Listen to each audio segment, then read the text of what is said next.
இன்றைய இன்றைய ஜீவ ஜீவ அப்பம் அப்பம் தேவனுடைய வார்த்தையானது ஜீவனும் வல்லமையும் உள்ளதாயும் இருபுறமும் கருக்குள்ள எந்த பட்டயத்திலும் கருக்கானதாயும் ஆத்மாவையும் ஆவியையும் கணுக்களையும் ஊனையும் பிரிக்கத்தக்கதாக உருவ குத்துகிறதாயும் இருதயத்தின் நினைவுகளையும் யோசனைகளையும் வகையறுக்கிறதாயும் இருக்கிறது.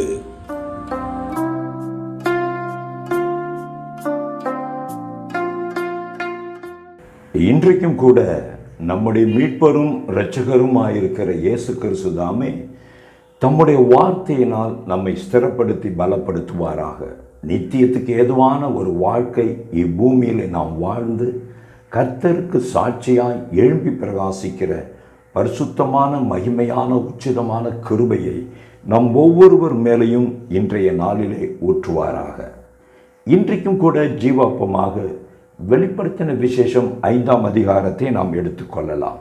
இன்றைய வேத வாசிப்பாய் காணப்படுகிற இந்த அதிகாரத்தில் ஒரு 2 வசனங்களை மட்டும் நாம் எடுத்துக்கொள்ளலாம். அதில் நாம் பார்க்கிற ஆண்டவர் நம்மோடு பேசுகிற காரியங்கள் என்ன என்பதை ஆராய்ந்து பார்க்க கர்த்தருடைய ஆவியானவர் நம்மேல் பலமாய் அசைவாடுவாராக. 9-10 வசனங்கள். தேவரீர் புஸ்தகத்தை வாங்கவும் அதன் முத்திரைகளை உடைக்கவும் பாத்திரராய் இருக்கிறீர். ஏனெனில் நீர் அடிக்கப்பட்டு சகல கோத்திரங்களிலும் பாஷைக்காரரிலும் ஜனங்களிலும் ஜாதிகளிலும் இருந்து எங்களை தேவனுக்கென்று உம்முடைய இரத்தத்தினாலே மீட்டுக்கொண்டு எங்கள் தேவனுக்கு முன்பாக எங்களை ராஜாக்களும் ஆசாரியர்களும் ஆக்கினீர். நாங்கள் பூமியிலே அரசாளுவோம் என்று புதிய பாட்டை பாடினார்கள். இதுதான் நாம் இன்றைக்கு எடுத்துக்கொண்ட 2 வேத பகுதிகள். இந்த 2 வேத பகுதிகளில் நாம் ஆழமாய் சிந்திக்கத்தக்கதாக நமக்கு நாமே ஒரு 7 கேள்விகளை கேட்டுக்கொள்ளலாம். 7 கேள்விகளை நமக்கு நாமே எழுப்பி இந்த சத்தியத்திற்குள்ளே நாம் கடந்து செல்லலாம். சத்தியம் நம்மை விடுதலையாக்கட்டும். முதல் கேள்வி, எதிலிருந்து நான் மீட்கப்பட்டேன்? எதிலிருந்து நான் மீட்கப்பட்டேன்? 2வது கேள்வி, எதற்காக நான் மீட்கப்பட்டேன்? எதற்காக நான் மீட்கப்பட்டேன்? 3வது கேள்வி, யாரால் நான் மீட்கப்பட்டேன்? யாரால் நான் மீட்கப்பட்டேன்? 4வது கேள்வி, எதனால் நான் மீட்கப்பட்டேன்? எதனால் நான் மீட்கப்பட்டேன்? 5வது கேள்வி, யாருக்காக நான் மீட்கப்பட்டேன்? யாருக்காக நான் மீட்கப்பட்டேன்? 6வது கேள்வி, எப்படி நான் மீட்கப்பட்டேன்? எப்படி நான் மீட்கப்பட்டேன்? 7வது கேள்வி, மீட்கப்பட்ட பிற்பாடு நான் எந்த நிலையை அடைகிறேன் அல்லது எப்படிப்பட்டவனாக மாற்றப்படுகிறேன்? மீட்கப்பட்ட பிற்பாடு நான் எந்த நிலையை அடைகிறேன் அல்லது எப்பேற்பட்டவனாக நான் மாற்றப்படுகிறேன்? இந்த 7 கேள்விகளுக்கு பதிலை கண்டுபிடிங்க. இந்த 7 கேள்விக்கான பதிலை நீங்கள் கண்டுபிடிக்கும் பொழுது அதில் ஒன்று கூட இப்பொழுது நீங்கள் இம்மைக்கான காரியங்களை துக்கித்து கொண்டு அழுது கொண்டும் மன வேதனையிலையும் சஞ்சலத்திலும் இருக்கிறீங்கல்ல, அதற்கான பதில் அங்கே வரப்போகிறது இல்லை. எல்லாவற்றிற்கும் வருகிற பதில் நித்திய ராஜ்யத்தை குறித்ததான காரியமாகத்தான் இருக்குங்கிறத திடமாக உங்களுக்கு நான் சொல்கிறேன். அப்படித்தான் இருக்குங்கிறத உங்களுக்கும் தெரியும். இந்த பரிசோதிக்கத்தக்கதான இந்த கேள்விகளை திரும்ப திரும்ப கேட்டு பார்த்தீங்கன்னா உங்களுக்கு ஒன்று நிச்சயமாக புரியும். எனக்காக இயேசு கிறிஸ்து இந்த பூமிக்கு வந்தார், எனக்காக மரித்தார். அந்த மரணத்தினாலே, அந்த பட்ட பாடுகளினாலே, அவர் சிந்திய இரத்தத்தினாலே நான் தேவனுக்கு சொந்தமாக்கப்பட்டு இருக்கிறேன். அப்படின்னா தேவனுக்கு நான் சொந்தமாக்கும்படியா நான் ரட்சிக்கப்பட்டு இருக்கிறேன். இப்பொழுது என்னுடைய வாழ்க்கையின் அளவுகோல், வாழ்க்கையின் தரம் எப்படி இருக்குங்கிறத இந்த வசனத்துக்கு முன்பாக நிறுத்தி வசனத்தோடு கொஞ்சம் ஆராய்ந்து பார்த்து நம்மை நிலைநிறுத்தி கொள்வோமா? இப்பொழுது நீங்கள் கொலோசியர் 3ஆம் அதிகாரத்துக்கு நீங்கள் வரணும். நாம் அங்கே காண்கிற ஒரு விஷயம், நீங்கள் கிறிஸ்துவுடன் கூட எழுந்தது உண்டானால் கிறிஸ்து தேவனுடைய வலது பாரசத்தில் வீற்றிருக்கும் இடத்தில் உள்ள மேலானவைகளையே தேடுங்கள், பூமியில் உள்ளவைகள் அல்ல, மேலானவைகளையே நாடுங்கள்.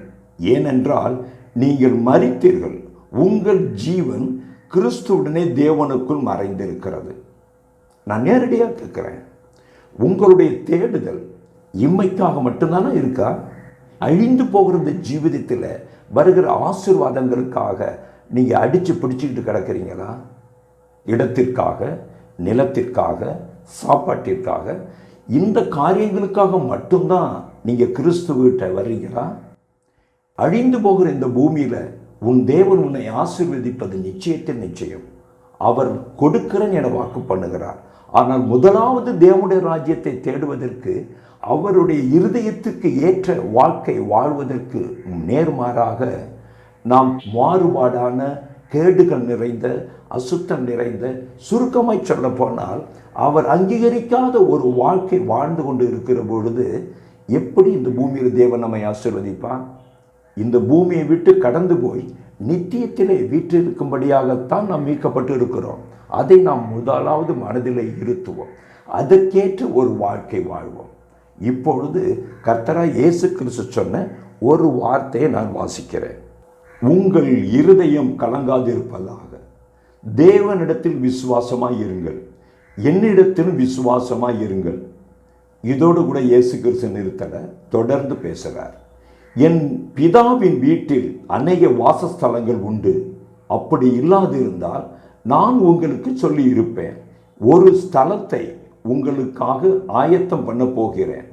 நான் போய் உங்களுக்காக ஸ்தலத்தை ஆயத்தம் பண்ணின பின்பு நான் இருக்கிற இடத்திலே நீங்களும் இருக்கும்படி நான் மறுபடியும் வந்து உங்களை என்னிடத்தில் சேர்த்துக்கொள்வேன். என்ன சொல்றாரு இல்லைங்களா? உள்ளம் கலங்காதிரு, உனக்கு அதை தரேன் இதை தரேன், இம்மைக்கானது மட்டும் தரேன்னு சொல்லலை. அதோடு கூட நிறுத்தக்கூடாது. அடுத்தபடியாக சொல்கிறார். இதை வாசிச்சு பாருங்க. இதோட அர்த்தம் என்ன? உனக்கு குறிக்கப்பட்ட நித்திய வீட்டை குறித்து கவலையாயிரு, மேலானவைகளை தேடு, அதற்கு தக்கப்படி வாழ்க்கை வாழ். கொலோசியர் 3ஆம் அதிகாரத்தில் சொல்லப்பட்டிருக்கிறதான பழைய மனுஷனுடைய கிரியைகளை நீ கலைந்து போட்டு விட்டு மேலானவைகளை தேடு. அந்த நித்திய வீட்டிற்காக நீ இந்த பூமியில் வாழும்பொழுது, பிரயாசும் பொழுது, அநித்தியமான இந்த பூமிக்குரிய வாழ்க்கையில் நான் உன்னை வாழ வைப்பேன் என்பதே. நீ இந்த பூமியிலே செழுமையாய் வாழ வேண்டுமானால் உனக்கு குறிக்கப்பட்ட நித்திய வீட்டை குறித்து அனிதினம் கரிசனை உள்ளவனாக அதற்கேற்ற பரிசுத்த வாழ்க்கை வாழ்வாயாக என கர்த்தருடைய நாமத்தினால இந்த நாளிலே நான் உங்களுக்கு அழைப்பு கொடுக்கிறேன். நம்முடைய ஜீவிதம் பரலோகத்தை சுதந்திரிக்கிற ஜீவிதமாக இருக்கட்டும். அழிந்து போகிற இம்மைக்காக மாத்திரம் அல்ல, நித்தியத்துக்கு ஏதுவான ஒரு வாழ்க்கை வாழும்போது, நித்திய வீட்டை சுதந்திரிக்கிற ஒரு வாழ்க்கை வாழும் பொழுது உன்னுடைய இருதயம் கலங்காதபடி, உடையாதபடி கர்த்தர் உன்னை காப்பார்.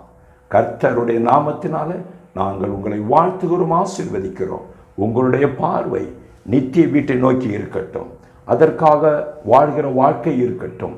அதற்காக பிரயாசப்படுகிற பிரயாசங்களும் முயற்சிகளும் இருக்கட்டும். கர்த்தரை துக்கப்படுத்தாத, கர்த்தரின் இருதயத்தை உடைக்காத ஒரு வாழ்க்கை நாம் அனைவரும் வாழ்வோம். நித்திய வீட்டை சுதந்திரிப்போம். இம்மைக்கான காரியங்களை கர்த்தர் நிச்சயமாய் கட்டளையிட வல்லவராயிருக்கிறார்.